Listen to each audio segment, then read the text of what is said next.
Hi everyone. This is the voice behind the noise. And I am Myron. I don't know if you've heard a story about an American who came to China in 2014 with 1 million US dollars, spent 500,000 to buy a house, and left 500,000 to eat, drink, and play, and wait until 2017, when he was tired of idling away and seeking pleasure. Then he would sell the house. Well, it turned out the house price has doubled, so he left China with $1 million, eating and drinking for free for 3 years. I don't know if this story is true, but in reality, this kind of operation is very common. In fact, Americans do this kind of thing very often, but their purpose is not just to eat or have fun. So, under what circumstances does this happen? Yes, this kind of thing usually happens when the US cuts and raises interest rates. For example, during the interest rate cut cycle in the United States, it was very easy to go to the bank to get a loan, and then many people went to the bank to take a loan and brought the money to developing countries for investment. Because developing countries have many opportunities, they can invest in factories. It is also possible to invest in real estate.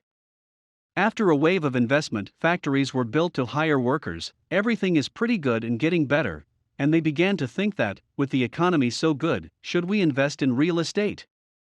Housing prices began to soar, and rising housing prices would attract more people to invest. The factory is in full swing and the real estate is thriving.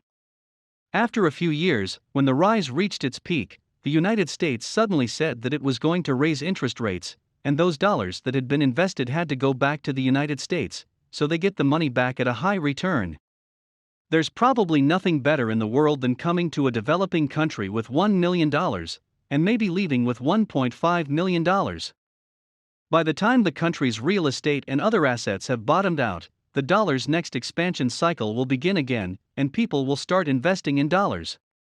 So why does this happen? Well, from my perspective, it mainly because the world is in short supply of dollars. It was, is, and will be for a long time to come.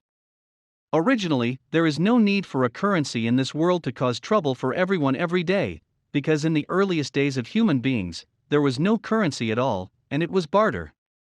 You exchanged goats for my cotton, and trade was earlier than currency.